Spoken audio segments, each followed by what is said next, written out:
3 دن جو بندہ سورت بقرہ کی یہ آخری 2 آیات کی تلاوت کرتا ہے، اس حدیث کے الفاظ بھی یہی ہیں کہ اس کے گھر سے شیاطین اور جنات بھاگ جاتے ہیں۔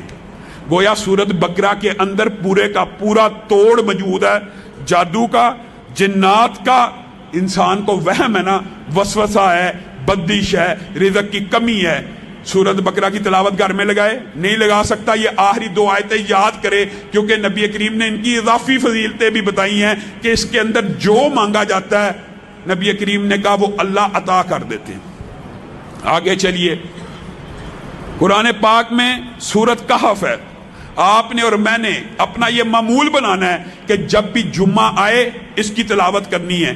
احادیث میں یہ بات ملتی ہے کہ سورت کہف ایک جمعے سے لے کر دوسرے جمعے کے مابین جتنے دن ہیں ان کو نور اور روشنی سے بھر دیتی ہے۔ کس کے لیے؟ جو اس کی تلاوت کرتا ہے۔ اور پھر پہلی 10 آیات جو یاد کر لیتا ہے وہ دجال کے فتنے سے محفوظ رہے گا۔ اتنا بڑا یہ فتنہ ہے جس سے ہر نبی نے پناہ مانگی ہے۔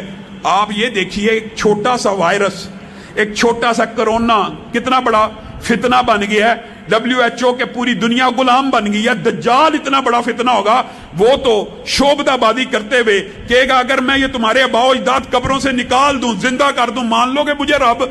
لوگ کہیں گے پھر تو واقعی رب ہوگا، اور وہ شعبدہ بازی سے اپنے ہرکاروں اور شیاطین کی مدد سے اپنے شیاطین کو ان کے والدین کی شکل دے کے قبروں سے زندہ کھڑا کر دے گا۔ یہ اتنا بڑا فتنہ ہوگا، اور وہی شخص اس کے فتنے سے بچے گا جو سورت کہف کی پہلی 10 آیات پر حفظ کر لے گا نا۔ دجال آ بھی جائے اس کو صاف پتہ لگ جائے گا کہ یہ دجال ہے، یہ رب نہیں ہو سکتا۔ تو آپ سب اس کی یاد کی کرنے کی بھی کوشش کریں۔ اور جہاں تک تعلق ہے سورت یاسین کا، بعض لوگ یہ سمجھتے ہیں کہ سورت یاسین کی کوئی فضیلت نبی کریم صلی اللہ علیہ وسلم سے مروی نہیں ہے۔ یہ بات درست ہے، ضعیف حدیث ہے، لیکن ایک صحیح سند کے ساتھ سنن دارمی میں عبداللہ ابن عباس کا ذاتی فتویٰ موجود ہے۔ اور جب کوئی صحابی کسی ثواب کے بارے میں ذاتی فتویٰ دے نا، وہ حکماً مرفوع ہوتا ہے۔ اس بات کا کیا مطلب ہے؟ اس بات کا مطلب ہوتا ہے صحابی اپنی طرف سے کسی صورت کی فضیلت اور منقبت بیان نہیں کرتا، اس نے لا محالہ یقینی طور پہ رسول اللہ سے سنی ہوتی ہے، بس وہ اس بات کو رسول اللہ سے منسوب نہیں کر رہا، وہ خود بیان کرنا شروع ہو گیا۔ اس کو جس بھی وجہ سے، اس نے کیا وجہ ہے کہ رسول اللہ کی طرف منسوب نہیں کی، یہ اللہ جانتا ہے۔ لیکن جب عبداللہ ابن عباس کہتے ہیں کہ سورت یاسین صبح پڑھنے والا شام تک اس کی برکات اور اللہ کی برکتوں میں گھر جاتا ہے، اور شام کو پڑھنے والا صبح تک اللہ کی برکتوں میں آ جاتا ہے، تو یہ حدیث، یہ روایت حکماً مرفوع ہو جاتی ہے۔ صحابہ اپنی طرف سے کسی عمل کا فضیلت اور اجر و ثواب نہیں بیان کرتے۔ اسی طرح بعض محدثین نے بیماریوں کے حوالے سے لوگ سوال کرتے ہیں، جو ڈپریشن ہے، جو انگزائٹی ہے، جس بندے کو نیند نہیں آتی، جو بندہ ساری رات بے چین رہتا ہے، اسلاف نے یہ بات بتلائی ہے اس کے لیے بہترین سورت نبا ہے۔ اما یتساءلون، یہ سورت پڑھے، اس سورت کو پڑھنا شروع کرے، اگر نیند نہیں آ رہی نیند آنا شروع ہو جائے گی۔ اللہ رب العزت نے اس کے اندر یہ تاثیر رکھی ہے۔ سورتوں کے اور بہت فضائل ہیں، میں مختصر کر کے آپ کے سامنے رکھ رہا ہوں۔ اور سورت رحمان کے حوالے سے یہ تجربہ، جتنے موذی امراض ہیں اس کے اوپر سورت رحمان کا دم کیا جائے، یا بندہ تلاوت کرنا شروع کرے یا سننا شروع کر دے، اللہ تعالیٰ اس کو شفا دیتا ہے۔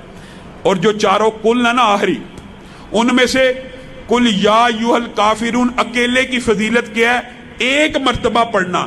جس طرح قل هو اللہ 3 دفعہ پڑھنے سے پورے قرآن کا ثواب ہے، قل یا ایھا الکافرون 4 مرتبہ پڑھنے سے انسان کو پورے قرآن کا ثواب مل جاتا۔ قل هو اللہ پڑھیے 3 دفعہ، بلکہ 10 مرتبہ پڑھیے، جنت میں محل بھی بنے گا، 3 سے اوپر قرآن پڑھنے کا ثواب بھی ملے گا۔ قل یا ایھا الکافرون 4 مرتبہ پڑھیے۔ یہ رمضان کی راتیں، ان کو ضائع مت کیجئے، یہ آخری عشرہ ہے، یہ فضائل ہیں، یہ ثواب کمانے کا سیزن ہے۔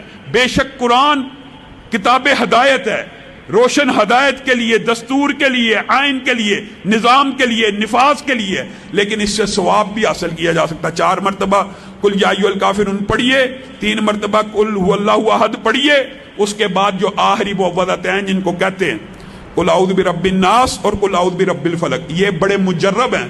پھر وہی بات جو بندہ جادو میں ہے، جنات میں ہے، کسی بھی قسم کے ان وسوسوں، وہم و شیطانی کسی بھی قسم کے وسوسے کے اندر پھنس جاتا ہے، یا اس کے بعد لوگوں نے یہ بھی بات اس بارے میں تجربہ بتلایا ہے کہ جن لوگوں کو شیطانی خیالات زیادہ آتے ہوں، یعنی جو راہ ہدایت سے خود محسوس کرتے ہوں کہ ہم اللہ سے توبہ کرتے ہیں پھر ہمارے اندر گناہ کی خواہش پیدا ہو جاتی ہے، وہ کیا کیا کریں؟ وہ یہ دونوں کل کثرت سے پڑھا کریں، اللہ تعالیٰ ان کی عبادت میں ایسی لذت پیدا کرے گا کہ وہ گناہوں سے دور ہو جائیں گے۔ تو ہمیں یہ کل پڑھنے چاہیے۔ خود رسول اللہ صلی اللہ علیہ وسلم کے لیے یہ اترے، اور رسول اللہ صلی اللہ علیہ وسلم نے اپنا علاج ان دونوں کلوں کو پڑھ کے کیا تھا۔ اللہ رب العزت جو کہا گیا، جو سنا گیا، اس کو سمجھنے